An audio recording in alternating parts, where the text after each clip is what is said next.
Hello दोस्तों, स्वागत है आपका ZRA चैनल पर, जहां खुलेंगे रहस्यों के वो पन्ने जिन्हें सुनकर आपकी रूह कांप उठेगी। दुनिया में ऐसी ऐसी कहानियां छुपी हैं जिन्हें जानकर इंसान हैरान रह जाता है। कुछ रहस्य जो सदियों से अनसुलझे हैं, और कुछ सच्चाइयां जो अंधेरे में दबी हुई हैं, और कुछ घटनाएं ऐसी जिनका जवाब आज तक किसी के पास नहीं। तो आइए दोस्तों, शुरू करते हैं आज की रहस्यमयी यात्रा और पर्दा उठाते हैं उस सच से जो छुपा है इस कहानी के पीछे। अगर आपको रहस्य और सस्पेंस पसंद है तो वीडियो को लाइक करना न भूलें। दोपहर 1:25 पर फ्लाइट 243 ने टेक ऑफ की अनुमति प्राप्त की। यह एक सामान्य और रूटीन उड़ान लग रही थी। विमान धीरे धीरे रनवे पर दौड़ने लगा और कुछ ही देर में इंजन की तेज आवाज के साथ विमान आसमान में उड़ गया। उस दिन मौसम साफ था और हवा में कोई समस्या नहीं थी। विमान ने कुछ ही मिनटों में अपनी क्रूजिंग ऊंचाई यानी 24,000 फीट हासिल कर ली। इस समय कॉकपिट में हल्की फुल्की बातचीत चल रही थी। यह रूट पायलट्स के लिए बहुत जाना पहचाना था, इसलिए सब कुछ सामान्य लग रहा था। लेकिन किसी को भी अंदाजा नहीं था कि यह शांति थोड़े समय की ही है।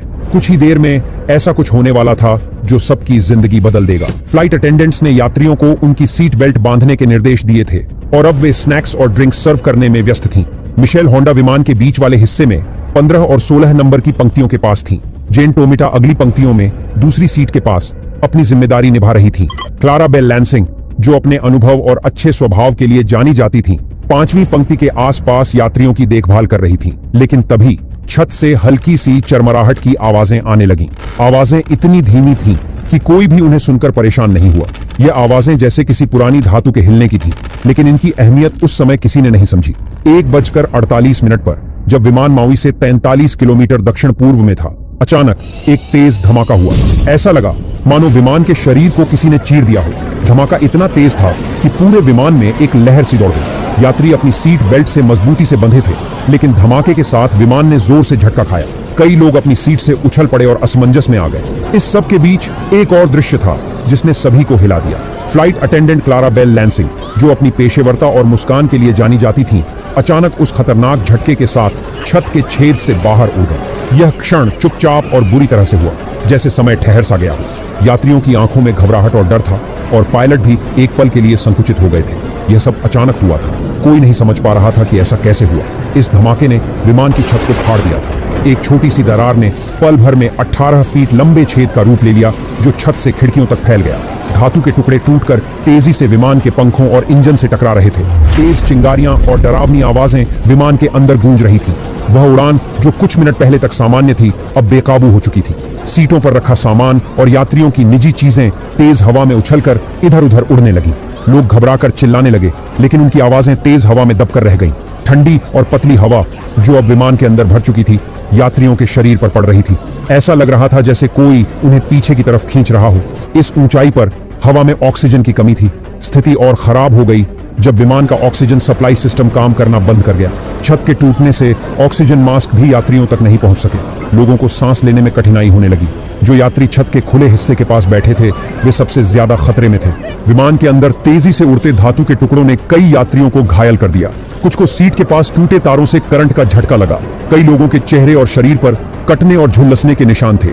ठंड इतनी ज्यादा थी कि यात्रियों की त्वचा पर बर्फ जैसी ठंडक और सांसें थमने जैसी लग रही थी। हर कोई अपनी जिंदगी के लिए लड़ रहा था। तेज हवा, टूटते विमान और लगातार गूंजती आवाजों ने स्थिति को और खौफनाक बना दिया था। किसी को नहीं पता था कि यह सफर किस ओर ले जा रहा है। धमाके के बाद कॉकपिट में चीजें बेहद तेजी से बदल गईं। फर्स्ट ऑफिसर मिमी टॉम्किंस को इतना तेज झटका लगा कि वह अपनी सीट पर ठीक से टिक भी नहीं सकी। चोट लगने के बावजूद उन्होंने स्थिति को समझने की कोशिश की। चारों तरफ मलबा और इंसुलेशन का सामान कॉकपिट में तैर रहा था। यह सब अचानक हुए दबाव में बदलाव की वजह से हो रहा था। कैप्टन रॉबर्ट शॉन स्टाइमर ने जब अपनी सीट से बाईं ओर देखा तो वह पूरी तरह हैरान रह गए। कॉकपिट का दरवाजा गायब था और उसके पीछे सिर्फ खुला हुआ आसमान दिखाई दे रहा था। फर्स्ट क्लास केबिन की छत पूरी तरह टूट चुकी थी। यह एक ऐसा दृश्य था जिसे देखकर किसी का भी दिल दहल सकता था, लेकिन कैप्टन ने अपनी सूझबूझ और अनुभव का परिचय देते हुए स्थिति को संभालने का निर्णय लिया। विमान उस समय करीब 24,000 फीट की ऊंचाई पर उड़ रहा था। इतनी ऊंचाई पर हवा का दबाव बहुत कम होता है, जिससे सांस लेना मुश्किल हो जाता है। कैप्टन रॉबर्ट जानते थे कि अगर विमान को तुरंत नीचे नहीं लाया गया तो यात्रियों और क्रू के लिए यह घातक साबित हो सकता है। उन्होंने तुरंत फैसला लिया कि विमान को 10,000 फीट से नीचे लाना होगा, जहां हवा का दबाव सामान्य होता है और लोग बिना ऑक्सीजन मास्क के भी सांस ले सकते हैं। कॉकपिट का ऑक्सीजन सिस्टम अभी काम कर रहा था, इसलिए कैप्टन और बाकी क्रू ने तुरंत अपने मास्क पहन लिए। लेकिन केबिन में स्थिति बदतर थी। छत के टूटने की वजह से केबिन का ऑक्सीजन सप्लाई सिस्टम पूरी तरह से खराब हो गया था। यात्रियों तक ऑक्सीजन मास्क नहीं पहुंच सका, जिसकी वजह से कई यात्रियों को सांस लेने में दिक्कत होने लगी। कैप्टन ने इमरजेंसी डिसेंट की प्रक्रिया शुरू की। उन्होंने विमान की गति बढ़ाकर करीब 280 से 290 नॉट्स कर दी। यह 737 की अधिकतम गति नहीं थी, लेकिन इतनी तेज थी कि विमान को जल्द से जल्द निचली ऊंचाई तक लाया जा सके। जैसे ही विमान नीचे की ओर बढ़ा, वह अस्थिर हो गया। तेज हवाओं और दबाव के अंतर की वजह से विमान दाएं बाएं झूलने लगा, जो यह संकेत दे रहा था कि धमाके ने विमान की संरचना को गंभीर नुकसान पहुंचाया है। इस बीच फर्स्ट ऑफिसर मिमी ने ट्रांसपॉन्डर पर 7700 आपातकालीन कोड डालने की कोशिश की, जो एयर ट्रैफिक कंट्रोल को यह बताता है कि विमान खतरे में है, लेकिन संचार प्रणाली के खराब होने के कारण कोड सिस्टम में दर्ज नहीं हो पाया। इसके बाद मिमी ने मेडे कॉल करने की कोशिश की ताकि एयर ट्रैफिक कंट्रोल को स्थिति के बारे में जानकारी दी जा सके, लेकिन टूटी हुई छत और तेज हवाओं की गड़गड़ाहट ने उनकी आवाज को दबा दिया। कॉकपिट के अंदर हालात मुश्किल होते जा रहे थे। तेज हवा का शोर इतना था कि क्रू के लिए आपस में बात करना भी नामुमकिन हो गया था। वहीं केबिन में यात्री अपनी सीट बेल्ट पकड़े किसी तरह खुद को संभाल रहे थे। फ्लाइट अटेंडेंट जेन टोमिटा को सिर में चोट लगी थी, लेकिन उन्होंने यात्रियों को शांत करने की कोशिश की। मिशेल होंडा, जो 16 नंबर की पंक्ति के पास मौजूद थीं, गिरने के बाद तुरंत खड़ी हुईं और यात्रियों को लाइफ जैकेट पहनने का निर्देश देने लगी। उन्हें हर तरफ से खतरे ने घेर रखा था। कोई समझ नहीं पा रहा था कि आगे क्या होगा। कैप्टन ने तय किया कि किसी भी हालत में विमान को सुरक्षित जमीन पर उतारना होगा। उन्होंने अपने अनुभव का पूरा इस्तेमाल किया और विमान को नियंत्रित करने की कोशिश जारी रखी। स्थिति कितनी भी खराब क्यों ना हो, उन्होंने हिम्मत नहीं हारी, लेकिन यह सब इतना आसान नहीं था। विमान के झूलने और तेज हवाओं के शोर के बीच कैप्टन रॉबर्ट और उनकी टीम ने हर पल चुनौती का सामना किया। यह सिर्फ उनकी काबिलियत और साहस की परीक्षा नहीं थी, बल्कि यात्रियों की जिंदगी बचाने की भी जिम्मेदारी थी। कॉकपिट और केबिन के अंदर का यह डरावना मंजर अभी और मुश्किलें लेकर आने वाला था। स्थिति बहुत गंभीर हो चुकी थी। क्रू के पास अब केवल एक ही विकल्प बचा था, विमान को मोड़कर माउई द्वीप के काहुलुई हवाई अड्डे की ओर ले जाना। यह नजदीकी एयरपोर्ट था और यात्रियों और क्रू को बचाने का यही एकमात्र रास्ता लग रहा था। लेकिन विमान को भारी संरचनात्मक क्षति हो चुकी थी। हर किसी के मन में एक ही सवाल था, क्या इसे सुरक्षित उतारा जा सकता है? इस सवाल ने सभी के दिलों में डर का माहौल पैदा कर दिया। एयर ट्रैफिक कंट्रोल के अधिकारी यह देख रहे थे कि विमान माउई की तरफ असामान्य तरीके से तेजी से नीचे आ रहा है। उन्हें यह देखकर चिंता हुई। उन्होंने तुरंत विमान से संपर्क करने की कोशिश की ताकि स्थिति को समझ सकें, लेकिन वहां से कोई जवाब नहीं मिला। यह चुप्पी पूरे कंट्रोल रूम में तनाव बढ़ा रही थी। समय निकलता जा रहा था। एटीसी ने स्थिति की गंभीरता को समझते हुए तुरंत काहुलुई एयरपोर्ट के कंट्रोल टावर को अलर्ट कर दिया। उन्होंने अपने सहयोगियों को बताया कि विमान खतरे में है और सभी को सतर्क रहने की जरूरत है। अब समय के खिलाफ एक रेस शुरू हो चुकी थी। सवाल यह था कि क्या वे क्रू से समय पर संपर्क कर पाएंगे और उनकी मदद कर सकेंगे। धमाके के केवल 3 मिनट बाद विमान 14,000 फीट की ऊंचाई तक नीचे आ चुका था। धीरे धीरे यह 10,000 फीट के करीब स्थिर हो रहा था। इस ऊंचाई पर पहुंचने के बाद कैप्टन रॉबर्ट ने विमान की गति घटाकर 210 नॉट्स कर दी।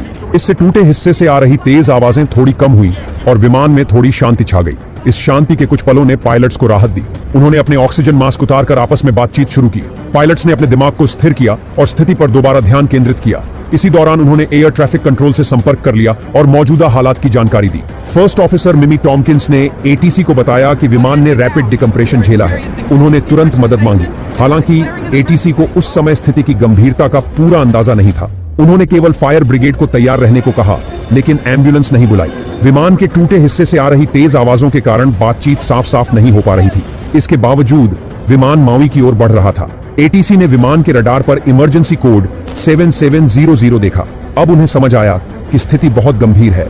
उन्होंने क्रू से संपर्क करने की कोशिश जारी रखी ताकि सुरक्षित लैंडिंग के लिए मार्गदर्शन किया जा सके।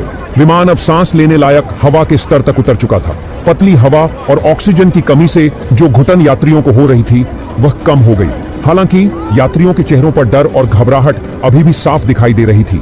सबने खतरनाक पलों को झेला था, लेकिन अभी खतरा पूरी तरह टला नहीं था। हर कोई मन ही मन प्रार्थना कर रहा था और एक चमत्कार की उम्मीद कर रहा था। फर्स्ट ऑफिसर मिमी टॉमकिंस ने माउई एटीसी से फिर संपर्क करने की कोशिश की। उन्होंने बताया कि विमान का एक बड़ा हिस्सा गायब है, लेकिन रेडियो में रुकावट और तेज शोर के कारण यह संदेश पूरी तरह समझ नहीं आया।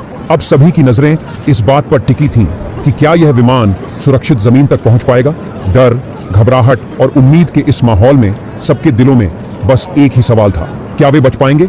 एयर ट्रैफिक कंट्रोल क्रू लगातार कोशिश कर रहा था कि विमान के कॉकपिट से संपर्क हो सके, लेकिन वहां से कोई जवाब नहीं मिल रहा था। यह लंबी चुप्पी कंट्रोल रूम में डर और चिंता को और बढ़ा रही थी। हर कोई सोच रहा था कि आखिर विमान में क्या हो रहा होगा। तभी रेडियो पर हल्की सी आवाज सुनाई दी। ये आवाज कंट्रोल रूम के लिए उम्मीद की एक किरण बन गई।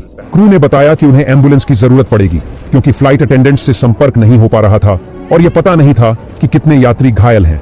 एयर ट्रैफिक कंट्रोल ने तुरंत एम्बुलेंस और मेडिकल टीम को तैयार रहने का आदेश दिया।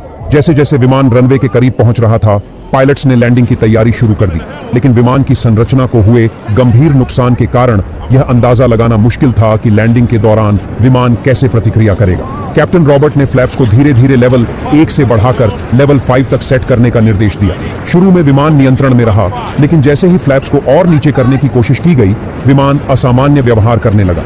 इस स्थिति को देखते हुए कैप्टन रॉबर्ट ने फ्लैप्स को लेवल 5 पर ही रहने दिया और आगे कोई बदलाव नहीं किया। उन्होंने विमान की गति को धीरे धीरे 170 नॉट्स तक घटाने की कोशिश की, लेकिन जैसे ही गति और कम की गई, विमान और ज्यादा अस्थिर हो गया। ऐसे में उन्होंने 170 नॉट्स की उच्च गति पर लैंडिंग करने का निर्णय लिया। यह एक जोखिम भरा लेकिन सुरक्षित फैसला था, क्योंकि धीमी गति पर विमान के नियंत्रण खोने का खतरा ज्यादा था।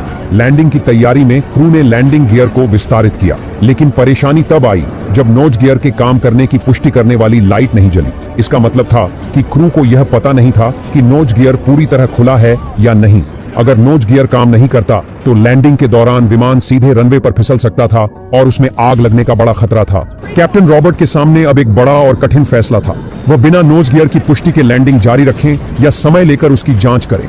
लेकिन विमान की खराब स्थिति और यात्रियों की सुरक्षा को ध्यान में रखते हुए उन्होंने बिना देरी किए लैंडिंग का फैसला लिया। फर्स्ट ऑफिसर मिमी टॉम्किंस ने तुरंत एयर ट्रैफिक कंट्रोल को सूचना दी कि नोज गियर शायद सही से काम नहीं कर रहा है। यह सुनते ही कंट्रोल रूम को समझ में आ गया कि स्थिति रैपिड डिकम्प्रेशन से कहीं ज्यादा गंभीर है। उन्होंने तुरंत अतिरिक्त एम्बुलेंस और आपातकालीन सेवाओं को तैनात करने का आदेश दिया।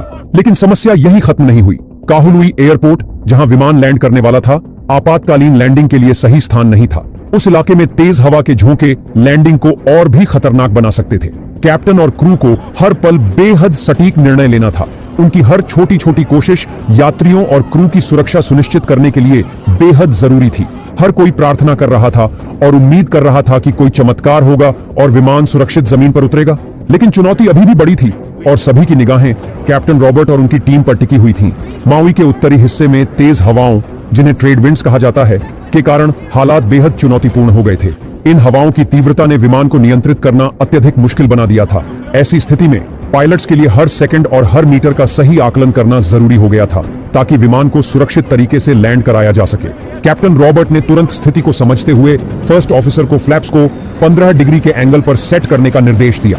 फ्लैप्स का यह समायोजन विमान को धीमा करने और नियंत्रण में रखने में मदद करता है। इस बीच कैप्टन ने लैंडिंग के लिए आवश्यक कैलकुलेशन शुरू कर दी।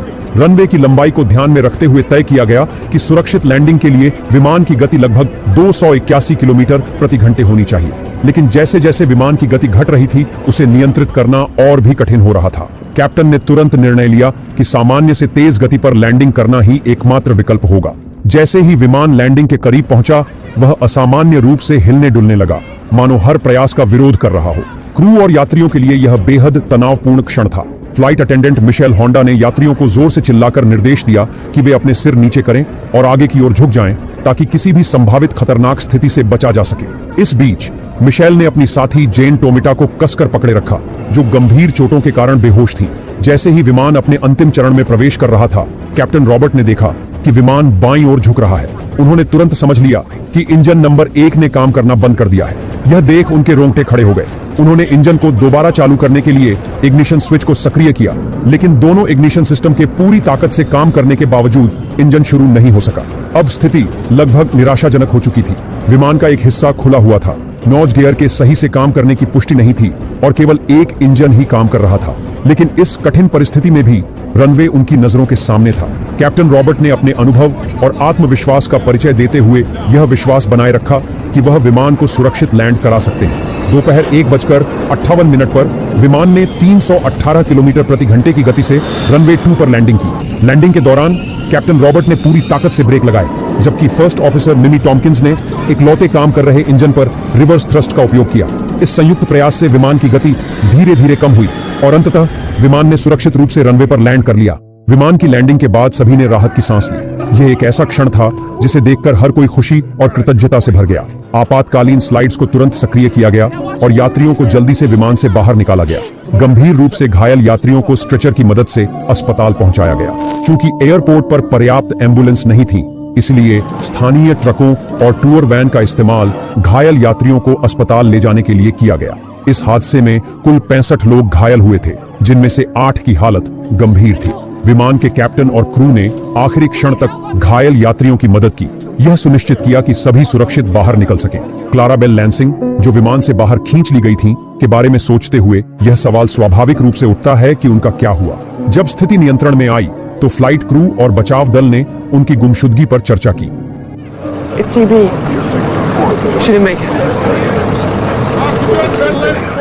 इसके बाद यूएस कोस्ट गार्ड ने कहूलवी के तट पर 3 दिनों तक व्यापक खोज अभियान चलाया। हालांकि इस दौरान क्लाराबेल लैंसिंग का कोई सुराग नहीं मिला, न ही विमान का कोई अन्य मलबा बरामद हुआ। यह घटना उनके परिवार और सहकर्मियों के लिए गहरा आघात साबित हुई। जांच के लिए US national transportation safety board ने तुरंत अपनी टीम को माउई भेजा। जब जांचकर्ताओं ने विमान का निरीक्षण किया तो पाया कि इसकी छत का एक बड़ा हिस्सा पूरी तरह फट चुका था। विमान के बाएं हिस्से पर वी आकार की दरारें थीं, जबकि दाईं ओर की धातु 90 डिग्री के एंगल पर मुड़ी हुई थीं। यह स्पष्ट हुआ कि दरारें बाईं ओर से शुरू हुई और तेजी से बाहर की ओर फैली, मानो विमान को किसी कैन ओपनर से काटा गया हो। इसके अलावा विमान के इंजन में मलबा खिंच जाने के कारण उसके ब्लेड बुरी तरह क्षतिग्रस्त हो गए थे। प्रारंभिक जांच में पता चला कि विमान में कई जगह धातु की कमजोरी के कारण दरारें थीं, जो लंबे समय तक लापरवाही के कारण और बढ़ गई थीं।